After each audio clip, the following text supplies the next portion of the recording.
जय हिंद दोस्तों, competition war की यूट्यूब चैनल में आपका स्वागत है। मेरा नाम है संदीप, उपस्थित हूं आपके लिए लेकर एक नई वीडियो। दोस्तों, आज की वीडियो में हम बात करेंगे विश्व बैंक द्वारा प्रकाशित नौकरी आपके द्वार रिपोर्ट के बारे में, जो कि विशेष रूप से भारत के बेरोजगारी के संदर्भ में ये रिपोर्ट विश्व बैंक द्वारा प्रकाशित की गई। इस रिपोर्ट के अंदर 3 बातों पर मुख्य रूप से बात की गई है। तो ये दोस्तों बातें यहाँ पर मेंशन हैं जिन पर विशेष रूप से इस रिपोर्ट के अंदर बात की गई। तो इस रिपोर्ट में भारत में बेरोजगारी की स्थिति क्या है उस पर बात की गई। साथ ही भारत के शिक्षा मंत्रालय ने बेरोजगारी को दूर करने के लिए कुछ राज्यों को लक्ष्य में रख करके एक योजना चलाई, स्टार्स प्रोजेक्ट। तो स्टार्स प्रोजेक्ट के बारे में भी इस रिपोर्ट ने जो उसकी प्रगति है उस पर चर्चा की है। साथ ही इस रिपोर्ट के अंदर भारत में रोजगार की संभावनाओं वाले जो शहर हैं और संबंधित जो क्षेत्र हैं उस पर विस्तार पूर्वक बात किया गया है। दोस्तों, इस रिपोर्ट को डिस्कस करने के बाद हम भारत में वर्तमान में बेरोजगार की स्थिति क्या है, रोजगार कितना उपलब्ध है लोगों को, और बेरोजगारी की बात अक्सर भारत के अंदर चलती रहती है। तो भारत में बेरोजगारी का प्रकार किस तरह का है, स्किल्ड बेरोजगारी है या किस तरह की बेरोजगारी है, इस पर हम इस वीडियो के अंदर बात करने वाले हैं। तो समग्र रूप से भारत को केंद्र में रखते हुए हम बेरोजगारी की स्थिति पर बात करेंगे। दोस्तों, अगर आप हमें मोटिवेट करना चाहते हैं इसी तरह के और नए वीडियोस बनाने के लिए, तो आप चैनल को सब्सक्राइब करके बेल आइकन को हिट कर दीजिएगा, ताकि आपको जो आने वाले नए वीडियोस हैं उनके नोटिफिकेशंस टाइम टू टाइम मिलते रहें। साथ ही वीडियो के डिस्क्रिप्शन को चेक कर लीजिएगा, वहां पर हमने कंपटीशन वॉर के ऑफिशियल टेलीग्राम चैनल का लिंक प्रोवाइड कराया है। बहुत सारे लोग चैनल के ग्रुप से जुड़े हुए हैं, आप लोग भी जाकर के वहां पर हमसे जुड़ सकते हैं। दोस्तों देखिए, चैनल को सब्सक्राइब करने की अपील निवेदन आपसे इसलिए करता हूं कि बहुत सारे लोग वीडियोस देखने के बाद चैनल को सब्सक्राइब नहीं करते या कोई प्रतिक्रिया नहीं देते। देखिए, मेरा साफ सा कहना यह रहता है कि यदि आपको वीडियो में बताई गई जो इन्फॉर्मेशन है अच्छी लगे तो आप थम सब कर देना, यानी कि लाइक कर देना। यदि आपको किसी भी तरह से ये वीडियो आपके लिए उपयोगी न लगे या कोई खराबी लगे, कोई त्रुटि लगे, तो आप थम्स डाउन करके हमें इस बात का फीडबैक दे सकते हैं कि हम आगे जो है जो वीडियोस लाएं उनको अच्छे तरीके से लाएं, जो त्रुटियां हों उनको दूर करके लाएं। ठीक है, तो चलिए आइए दोस्तों, विश्व बैंक द्वारा भारत के संदर्भ में प्रकाशित नौकरी आपके द्वार रिपोर्ट के बारे में विस्तार पूर्वक बात करते हैं। अपनी बातचीत की शुरुआत न्यूज़पेपर की एक कटिंग के माध्यम से करेंगे, जहां पर स्पष्ट तौर पर आपको एक साइड में लिखा हुआ दिख रहा है कि जिन क्षेत्रों में है रोजगार के अधिक अवसर उन्हें लेकर स्किलिंग नहीं। विश्व बैंक ने रोजगार परक क्षेत्रों की मांग को लेकर दिखाया आईना। और यहां पर कुछ हाइलाइटेड आंकड़े विश्व बैंक ने प्रकाशित किए कि 2025 तक 50% स्कूली छात्रों को किसी एक स्किल से जोड़ने का रखा गया है लक्ष्य। स्किलिंग पैटर्न बदलने और हर जिले की जरूरत के आधार पर स्किलिंग पर जोर दिया गया। ठीक है, तो इस रिपोर्ट को हम डिस्कस करें, इस न्यूज़पेपर की कटिंग को, उससे पहले साइड में जो आपके लिए ये एक आंकड़ा लगाया गया है भारत में अनएम्प्लॉयमेंट रेट जो है जो 2008 से लेकर के 2024 तक की स्थिति को दर्शाता है, उसको थोड़ा सा पहले डिस्कस करेंगे। देखिए, यहाँ पर आंकड़े दिए हुए हैं। India's working population increase from 61% in 2011 to 64% in 2021 and it is projected to reach 65% in 2036। देखिए, यहाँ पर कहा गया है कि इंडिया की जो कार्यशील जनसंख्या है वो 2011 के मुकाबले 2021 में 61% थी, 2021 में बढ़कर 64% हो गई है और ये 2036 तक संभावना है कि 65% हो जाएगी। तो एक आंकड़ा यहाँ पर जो रोजगार है, जो भारत का जो जनसंख्या है, जो कार्यशील जनसंख्या है, उसके बारे में यहाँ आंकड़ा प्रोवाइड कराया गया। और यहाँ पर देखेंगे, the percent of youth involve in economic activities decline to 37% in 2022। जो भारत का वो यूथ है जो इकोनॉमी में इन्वॉल्व है, उसका परसेंटेज जो है 2022 में 37% हो गया गिर करके। ठीक है, 37% गिर गया। ठीक है, और यहां पर इस सारणी को थोड़ा अच्छे से देखिएगा। 2008 से लेकर के 2024 तक रोजगार अनएम्प्लॉयमेंट किस तरह से बढ़ा है, यानी कि बेरोजगारी भारत में किस तरह से बढ़ी है, वो यहाँ पर स्पष्ट रूप से दिख रहा है। देखिए, 2008 में जहां 5.41% बेरोजगारी थी, वहीं 2009 में बेरोजगारी थोड़ी बढ़ी, 5.54% हो गई, उसके बाद 55% हो गई, फिर 43, ऐसे घट बढ़ आंकड़े बढ़ते रहे। यहाँ पर बहुत ज्यादा अंतर तो देखने को नहीं मिलता, लेकिन दोस्तों जब 2020 आया, जब पूरी दुनिया कोविड-19 नाम की एक भयंकर संक्रामक महामारी से पीड़ित थी, उस समय भारत में बेरोजगारी दर बहुत तेजी से बढ़ा और 8% हो गया था। फिर जब हम 2021 के संदर्भ में बात करते हैं, तो 2021 में जब जैसे ही लॉकडाउन पूरी दुनिया के अंदर खुलता है, भारत के अंदर भी खुलता है, तो स्थिति सामान्य होने में थोड़ा वक्त लगता है, लेकिन फिर भी रोजगार काफी मिलता है और बेरोजगारी दर हो जाता है 5.98%। उसके बाद अब देखिए कोविड-19 खत्म हो गया, लेकिन उसका प्रकोप जो है आगे लंबे समय के लिए कैसे देखने को मिल रहा है। यहाँ पर जो बेरोजगारी दर 5.98% था, वो 2024 में बढ़कर हो गया 9.2%। ठीक है, तो ये काफी बड़ा उछाल बेरोजगारी के अंदर क्यों आ रहा है, इसको हम आगे बात करेंगे। तो इसके जो है बहुत सारे जो सवाल के जवाब हैं यहाँ पर, इस अनएम्प्लॉयमेंट रेट के इंडिया में जो इतना बढ़ा है, उसके जवाब आपको इस डिस्कशन के अंदर मिलने वाले हैं। तो आइए इस रिपोर्ट पर थोड़ा सा चर्चा करेंगे कि इस रिपोर्ट में जो वर्ल्ड बैंक है वो क्या कहता है। अब देखिए यहाँ पर देखिए, युवाओं को रोजगार से जोड़ने के लिए भले ही स्कूली स्तर से उन्हें किसी न किसी स्किल से जोड़ने की पहल तेज की गई है, लेकिन हकीकत यह है कि जिन क्षेत्रों में रोजगार की ज्यादा संभावना है, ये बात ध्यान रखिएगा, जिन क्षेत्रों में रोजगार की ज्यादा संभावनाएं हैं, ठीक है, जहां क्या है, रोजगार की संभावनाएं अधिक हैं या मांग अधिक है, देश में उनसे जुड़ी स्किलिंग की शिक्षा दी ही नहीं जा रही है। देखिए ये रिपोर्ट बहुत बड़ा खुलासा करती है कि जिन क्षेत्रों में रोजगार की संभावनाएं ज्यादा है और मांग अधिक है, उनसे जुड़ी जो स्किल है, जो कला है, उसकी शिक्षा जो है वो दी नहीं जा रही है। ये बात कहता है कौन, ये रिपोर्ट। और इनमें कौन कौन है, कृषि व उनसे जुड़े क्षेत्र सबसे अहम है। कृषि क्षेत्र में स्किल्ड नहीं किया जा रहा है लोगों को, जिनमें रोजगार की सबसे अधिक संभावनाएं और मांग है।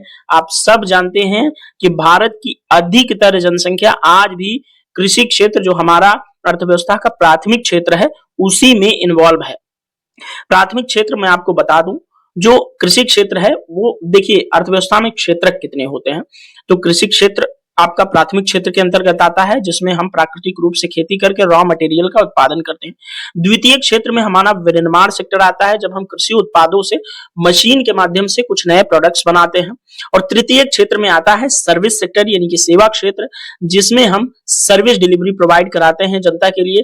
जैसे कि मान लीजिए आपने सिम की खरीदारी की, आप ऑनलाइन कोई फॉर्म डलवाएं, तो ये आपके लिए सर्विस हो गया। किसी होटल में आप जाकर खाना खा रहे हैं, तो आपका सेवा क्षेत्रक हो गया, या मोबाइल की किसी बड़ी कंपनी में या गूगल में आप जॉब कर रहे हैं, तो वो सेवा क्षेत्रक हो गया।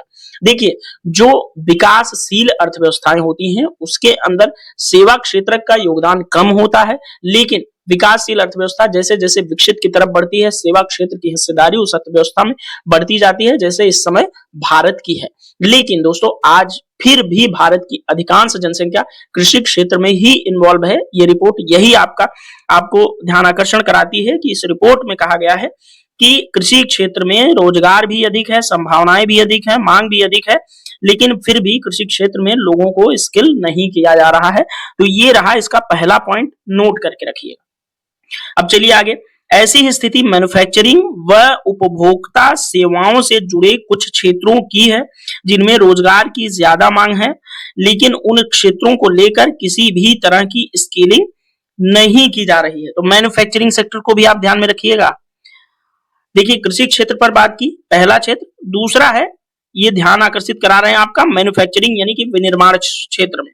विनिर्माण और जो उपभोक्ता सेवाएं हैं, उनसे जुड़े जो क्षेत्र हैं, उसमें रोजगार की मांग अधिक है, लेकिन उन क्षेत्रों में भी अभी जो है प्रॉपर तरीके से स्किलिंग की व्यवस्था नहीं की गई है, यानी कि जनसंख्या को, युवाओं को स्किल्ड यानी कि कला नहीं सिखाई जा रही है। उसके बावजूद कि भारत में विश्वकर्मा योजना, प्रधानमंत्री कौशल विकास जैसी योजनाएं चल रही हैं, ठीक है। इस रिपोर्ट में देखिए आगे क्या मेंशन है, देश में रोजगार परक क्षेत्रों की संभावनाओं और स्किलिंग को लेकर यह रिपोर्ट शुक्रवार को विश्व बैंक ने जारी की। नौकरी आपके द्वार, ये रिपोर्ट का नाम है।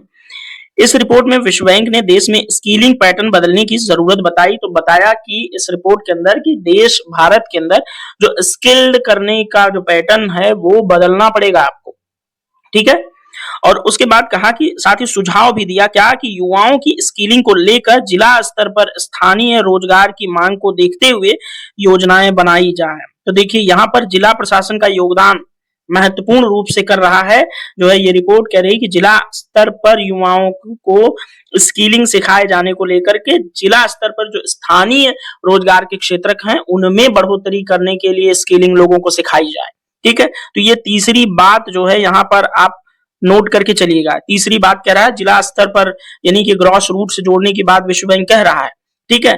ग्रॉस रूट लेवल पर रोजगार की स्थिति को मेंटेन करने की बात की जा रही है।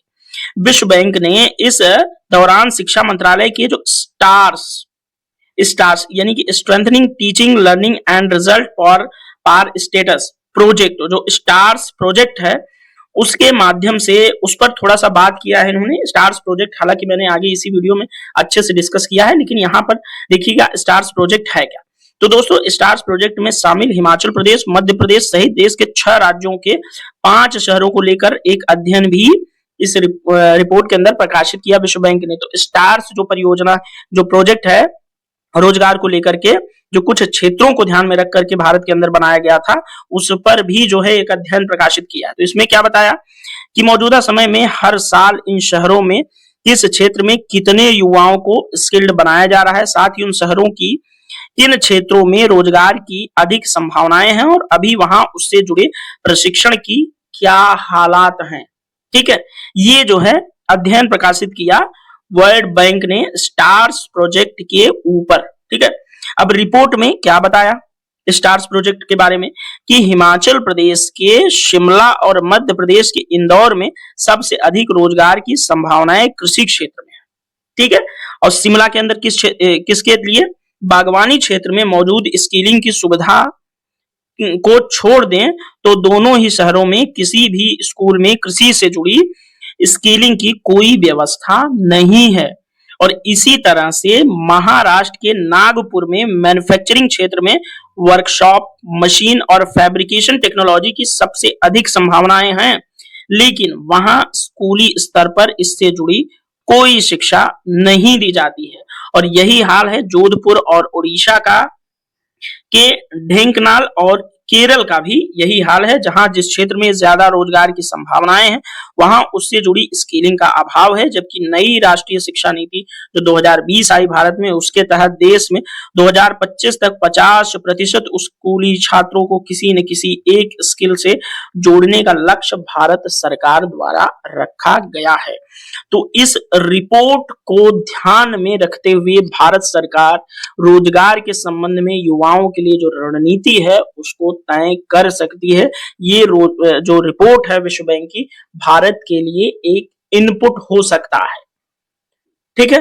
हो सकता है कि इस रिपोर्ट से सरकार कुछ हद तक सहमत न भी हो, लेकिन फिर भी ये आईना एक रिपोर्ट, ये जो रिपोर्ट है आपको आईना दिखाती है कि आपके देश में यानी कि भारत में जिन क्षेत्रों के अंदर रोजगार पैदा करने की संभावनाएं हैं, ठीक है, रोजगार की मांग है, उस क्षेत्र के अंदर प्रॉपर तरीके से स्किलिंग यानी कि कला की, कौशल की व्यवस्था नहीं है, ठीक है। तो इस रिपोर्ट के अंदर जो डिस्कस किया गया था, आई होप मैं आपको समझाने में सफल रहा और अच्छे से आपको समझ में भी आया होगा। चलिए इस वीडियो के अंदर थोड़ा सा और आगे बढ़ते हैं, देखते हैं भारत में रोजगार की वर्तमान स्थिति क्या है, यानी कि बेरोजगारी किस हद तक है और किस तरह की है। देखिए यहाँ पर भारत में बेरोजगारी दर हाल ही में सुधार क्या हुआ, तो भैया सितंबर 2024 का आंकड़ा है कि भारत में बेरोजगारी दर थी 7.8%, ठीक है, और अगस्त में ये 8.5% थी, तो थोड़ा सा कम हुई है बेरोजगारी, ठीक है। जहां अगस्त 2024 में 8.5% थी, वहीं अगस्त सितंबर अगले महीने में ये 7.8% चमत्कारिक रूप से कम हो जाती है बेरोजगारी भारत के अंदर। इसमें और क्या इंपॉर्टेंट है कि 15 साल और उससे ज्यादा उम्र के लोगों के लिए 2023 में बेरोजगारी 3.1% रही है, पिछले 3 सालों में सबसे कम है। सही बात है, 3% क्या ही है। 2022 में दोस्तों बेरोजगारी 3.6% थी, 21 में 4%। 2023 में शहरी इलाकों में बेरोजगारी की बात करें तो 5.2% और 2022 में 5.9, 2021 में 6.5%। साल 2023 में ग्रामीण इलाकों की बात कर लीजिए, यहाँ शहरी बेरोजगारी देख लीजिए और यहाँ पर ग्रामीण बेरोजगारी तो 2.4% थी, 2022 में 2.8, 2021 में 3.3। साल 2023 में महिलाओं के बीच बेरोजगारी दर की बात करें तो 3% थी, 2022 में इतना, 2021 में ये। कोविड के बाद दोस्तों लॉकडाउन हटाए जाने से आर्थिक गतिविधियां बढ़ी और रोजगार में सुधार भी हुआ, लेकिन इस समय बेरोजगारी काफी ज्यादा बढ़ चुकी है और आंकड़े तरह तरह की रिपोर्टों में अलग अलग आंकड़े हैं।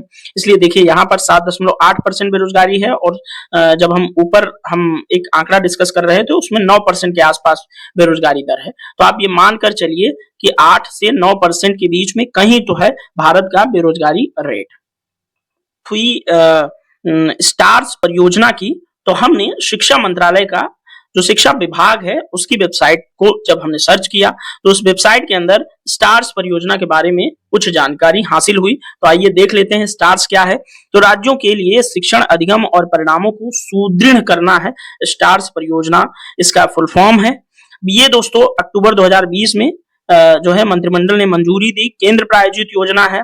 ठीक है, ऋण समझौते पर हस्ताक्षर के बाद स्टार्स परियोजना 23 फरवरी 2021 को 5 वर्षों के लिए चालू की गई, 2024 से 25 तक रहेगी, 2021 से 25 तक। ठीक है, स्टार्स परियोजना के अंदर 6 राज्यों को लक्षित किया गया है, ध्यान में रखिएगा। इसमें है हिमाचल प्रदेश, महाराष्ट्र, उड़ीसा, राजस्थान, मध्य प्रदेश और केरल। ठीक है, इन जो राज्य हैं वो स्टार्स परियोजना को क्रियान्वित कर रहे हैं।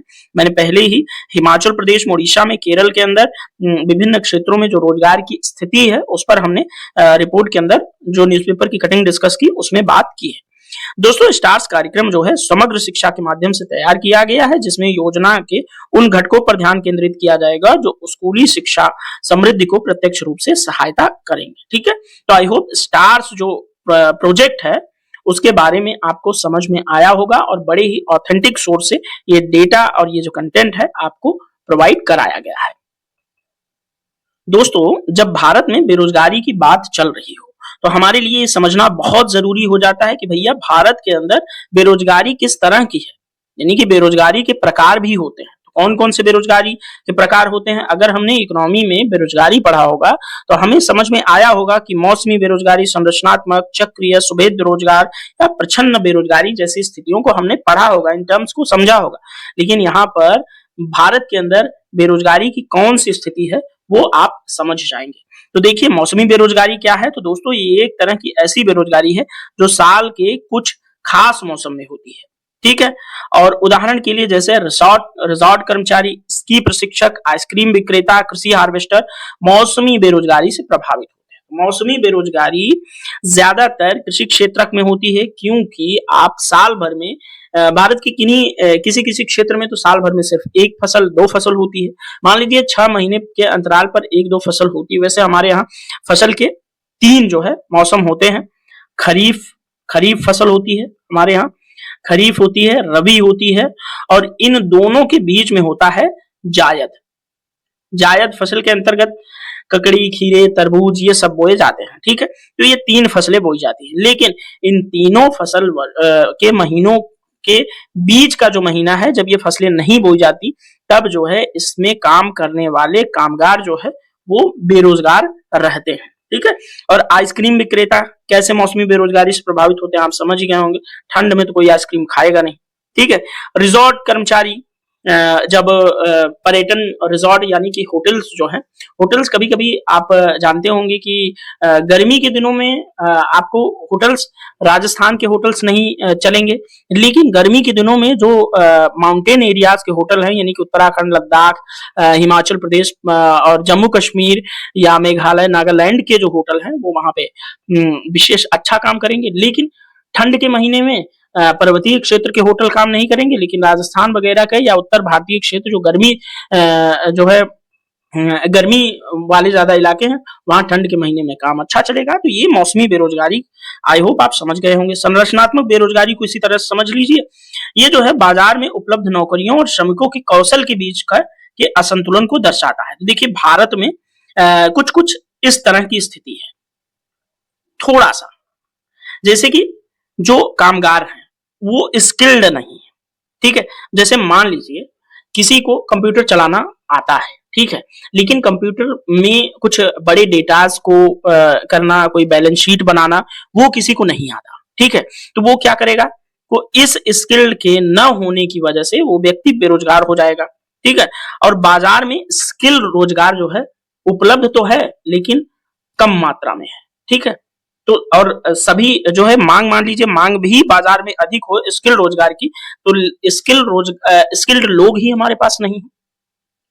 ऐसा, अब मैं ये नहीं कर रहा हूं कि वर्तमान में स्किल लोग नहीं है। स्किल इंडिया जो प्रोग्राम है, Deendayal Upadhyaya skill India programme चल रहा है, इन तमाम प्रोग्राम्स के माध्यम से अब धीरे धीरे बच्चे आ भी रहे हैं, और मैं कई पर्सनली लोगों को जानता हूं जो स्किल इंडिया से लाभान्वित हो रहे हैं, और वो कहीं ना कहीं किसी न किसी कंपनी में छोटी मोटी जॉब कर रहे हैं, हालांकि स्थिति सुधर रही है। तो संरचनात्मक बेरोजगारी ये है। चक्रीय बेरोजगारी दोस्तों क्या है, अर्थव्यवस्था में जब मंदी या गिरावट का समय आ जाता है तो भारत में जो है बहुत सारे लोग जो है बेरोजगार हो जाते हैं, तो ये चक्रीय बेरोजगारी की स्थिति। सुबह बेरोजगार क्या होता है, इसमें क्या होता है कि लोग बिना उचित नौकरी अनुबंध के औपचारिक काम करने लगते हैं। इन लोगों को कोई कानूनी सुरक्षा नहीं मिलती, उनके काम का रिकॉर्ड भी नहीं रखा जाता है। जैसे आप स्विगी के अंदर डिलीवरी बॉय बन जाइए, स्विगी के अंदर डिलीवरी बॉय बन जाइए, या किसी भी कंपनी के, फ्लिपकार्ट के या अमेजन के आप डिलीवरी बॉय बन जाइए। इसमें आपको कोई ऐसा भी नहीं होता कि आपको एक्सपीरियंस लेटर दिया जाए कि हाँ आपने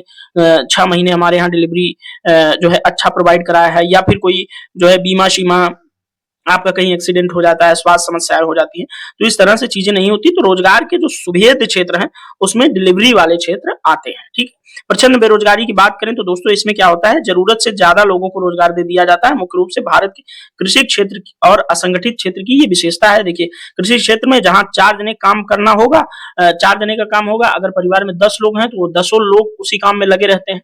तो क्या होता है कि 4 जने के बाद मान लीजिए 6 जने एक्स्ट्रा लगे हैं, तो वो 6 जने क्या होंगे, प्रच्छन्न रूप से बेरोजगार होंगे, जो दिखेंगे नहीं लेकिन होंगे बेरोजगार, ठीक है। तो आई होप भारत के अंदर बेरोजगारी की स्थिति पर हमने बहुत डिटेल में बात कर ली है। दोस्तों यहाँ पर थोड़ा सा समझ लीजिए कि भारत में अगर बेरोजगारी है तो उसके कारण क्या है। तो भारत में बेरोजगारी के लिए संरचनात्मक और चक्रीय दोनों तरह के कारकों को जिम्मेदार ठहराया जा रहा है। इसमें पहला कारण है जनसंख्या वृद्धि हो रही है, तो श्रम की आपूर्ति हो रही है, उपलब्ध रोजगार के अवसरों से अधिक है जनसंख्या, जिसमें बेरोजगारी दर में जो है वृद्धि हो रही है। कौशल विकास का अभाव है, ठीक है, जिस पर मैं बात कर चुका हूं।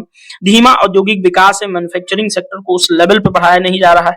कृषि पर निर्भरता जो है अधिक लोगों की है, ठीक है, तो जिससे प्रचंड बेरोजगारी की स्थिति देखने को मिलती है। तकनीकी प्रगति जो है, R&D में हम उतना आगे नहीं जा रहे हैं, हालांकि चीजें हो रही हैं, पहले की अपेक्षा बहुत तेजी से हो रही हैं, लेकिन जितना रिक्वायर्ड है उतना नहीं हो रहा है। आर्थिक असमानताएं हैं, जैसे कुछ क्षेत्रों में पर्याप्त बुनियादी ढांचे जो है, जो आधारभूत सुविधाएं हैं, उनका अभाव है, जिसके कारण वहां के क्षेत्रों में बेरोजगारी दर जो है अधिक है, ठीक है। अपर्याप्त शिक्षा प्रणाली है, जैसे कि भारत में शिक्षा प्रणाली प्राय व्यवहारिक कौशल और नौकरी उन्मुख प्रशिक्षण प्रदान करने के लिए संघर्ष करती रहती है, जिसमें शिक्षा और रोजगार के बीच अंतर उत्पन्न हो जाता है। तो पहले ये स्थिति थी, लेकिन अब स्थिति पर बहुत ज्यादा हद तक नियंत्रण कौशल विकास जैसे प्रोग्राम के माध्यम से किया जा रहा है, ठीक है। और विश्वकर्मा योजना जैसे योजनाओं के माध्यम से देश के जो ऐसे बहुत छोटे मोटे काम हैं, जैसे मोची का काम हुआ, कोई बेड बनाने वाला हुआ, उनको पहले कंसीडर नहीं किया जाता था, लेकिन विश्वकर्मा कौशल विकास योजना के अंतर्गत इन लोगों को भी सुरक्षा प्रदान करने लगा गया, और इनके लिए स्किल्ड करने के लिए इनके प्रशिक्षण की व्यवस्था की जाने लगी, ठीक है। तो अब इससे जो है स्थिति धीरे धीरे सुधरेगी, लेकिन ये लॉन्ग टर्म का विषय है, थोड़ा सा वक्त जरूर लगेगा। यहाँ पर असंगठित क्षेत्र का प्रभुत्व है, जैसे भारत में रोजगार का महत्वपूर्ण हिस्सा असंगठित क्षेत्र में, जिसमें रोजगार सुरक्षा, सामाजिक सुरक्षा लाभ, स्थिर आय का अभाव होता है। असंगठित क्षेत्र के श्रमिकों को अनिश्चित रोजगार संभावनाओं का सामना करना पड़ता है, जो समग्र बेरोजगारी को बढ़ावा देते हैं। देखिए जैसे कोई व्यक्ति किसी कंपनी में काम करता है, तो कंपनी जो है आपको स्वास्थ्य सुविधा, ठीक है, और त्योहार में कोई भत्ता, और आपको तमाम ऐसी सुविधाएं और आपके लिए बीमा शीमा की व्यवस्था वो कराते हैं। वो संगठित क्षेत्र है, इसलिए वो करा। असंगठित क्षेत्र का उदाहरण आप लेबर चौराहा समझ सकते हैं। लेबर चौराहे पे लेबर खड़े रहते हैं, आप वहां से जाइए, लेबर को उठाइए, 500 1000 रुपए दीजिए, काम करवाइए, उनको चलता कर दीजिए। क्या कभी आप उनको किसी भी तरह की सुरक्षा देते हैं? तो नहीं देते। तो इस क्षेत्र में सरकार को थोड़ा सा ऑर्गेनाइज करने की जरूरत है। लेबरों का भी अपना यूनियन बना दिया जाना चाहिए, उनकी निश्चित जो है जो अमाउंट में मजदूरी रख देनी चाहिए और उसके लिए सरकार को कुछ अतिरिक्त प्रयास उनके लिए करने चाहिए। तो इससे असंगठित क्षेत्र जो है हमारा वो भी मजबूत होगा। तो आई होप भारत के अंदर बेरोजगारी के जो कारण है वो भी आपको समझ आए होंगे। हम देखेंगे कि भारत में बेरोजगारी को कम करने के लिए सरकार किस तरह के प्रयास कर रही है। बहुत सारी योजनाएं चला रही हैं, जिसमें प्रधानमंत्री कौशल विकास योजना, युवा स्वयं सहायता समूह, प्रधानमंत्री रोजगार सृजन कार्यक्रम, दीनदयाल अंत्योदय योजना जिसमें ग्रामीण विकास मंत्रालय द्वारा चलाया जा रहा है। इसका उद्देश्य गरीबों को उद्योगों द्वारा मान्यता प्राप्त कौशल प्रदान करने में सहायता की जा रही है। मनरेगा आपका हाई है, राष्ट्रीय स्तर का जो है कार्यक्रम जो एक वर्ष में 100 दिनों का रोजगार लोगों को प्रोवाइड कराता है। ये 200 जिलों में लागू किया गया है और 600 जिलों तक इसका विस्तार किया जाएगा। इसके अंतर्गत कार्य करने वाले 150 रुपए के अतिरिक्त, ये दोस्तों अभी ये बढ़ चुका है, ये थोड़ा सा पुराना डेटा है और ये जो है मजदूरी 202 रुपए से भी अधिक हो चुकी है। ठीक है, मनरेगा की मजदूरी, और अब लोगों को मनरेगा के तहत 100 दिनों तक प्रॉपर तरीके से काम मिलता है। और मनरेगा ने जो है दोस्तों कोविड के टाइम पे भारत के अंदर जो है ग्रामीण क्षेत्रों में पूंजी सृजन का बहुत बड़ा स्रोत था। ठीक है, इन नीतियों के तहत क्या होगा, सरकार जो है बेरोजगारों को कौशल विकास, रोजगार सहायता और स्वरोजगार के अवसर भी प्रदान कर रही है। ठीक है, तो आई होप भारत में जो है बेरोजगारी को कम करने के लिए सरकार द्वारा जो प्रयास किए जा रहे हैं वो आपको समझ में आए हैं। नौकरी आपके द्वार रिपोर्ट को जिस संस्था ने प्रकाशित किया उसे विश्व बैंक समूह कहा जाता है। तो विश्व बैंक का निर्माण कैसे हुआ ये आप समझ लीजिए। तो इसकी स्थापना 1944 में सेकेंड वर्ल्ड वॉर के बाद की गई, यूरोप और जापान के रिकंस्ट्रक्शन में सहायता के लिए। ठीक है, 1946 में जब इसने मूल रूप से काम करना शुरू किया तब इसमें 38 सदस्य थे। वर्तमान में दुनिया के ज्यादातर देश इसके सदस्य हैं। वर्ल्ड बैंक समूह कहा जाता है इसमें। ठीक है, world bank institute local government को लोकल रिसर्च और शैक्षिक सुविधाएं देता है। इसमें क्या होता है, वर्ल्ड बैंक दोस्तों 187 देशों के स्वामित्व वाला एक इंटरनेशनल डेवलपमेंट ऑर्गेनाइजेशन है। इसका लक्ष्य कमजोर देशों की इकोनॉमी को बूस्ट करने के लिए फाइनेंशियल हेल्प प्रोवाइड कराता है। रिसर्च फैसिलिटीज के मामले में ये बैंक जो है पूरी दुनिया में सबसे बड़ा है। इसमें स्पेशलिस्ट डिवीजन शामिल हैं जो स्वास्थ्य शिक्षा से जुड़े मामलों पर सलाह देते हैं। तो आई होप आपको वर्ल्ड बैंक के बारे में भी अच्छे से समझ आया होगा, जो कि इंपॉर्टेंट था। वर्ल्ड बैंक की ये बिल्डिंग दिख रही है। ठीक है, तो इसी के साथ इस वीडियो में बेरोजगारी के संदर्भ में जो वर्ल्ड बैंक द्वारा प्रकाशित रिपोर्ट थी नौकरी आपके द्वार, उसको बात किया गया, उस पर बात किया गया। साथ ही भारत के अंदर बेरोजगारी की क्या स्थिति, किस प्रकार की बेरोजगारी है, उस पर बात किया गया। बेरोजगारी के कारण क्या है, बेरोजगारी को दूर करने के लिए भारत सरकार द्वारा क्या क्या नीतियां बनाई गई, उन सभी मुद्दों पर जो है इस वीडियो के अंदर आपसे बात किया गया। आई होप आपको वीडियो पसंद आया होगा। यदि वीडियो देखने के बाद आपको अच्छा लगा हो तो चैनल को सब्सक्राइब करके वीडियो को लाइक शेयर जरूर कीजिएगा। तो इस वीडियो में दोस्तों इतना ही, मिलेंगे नेक्स्ट वीडियो में, तब तक के लिए thank you so much, bye bye, जय हिंद, भारत माता की जय, भारत माता की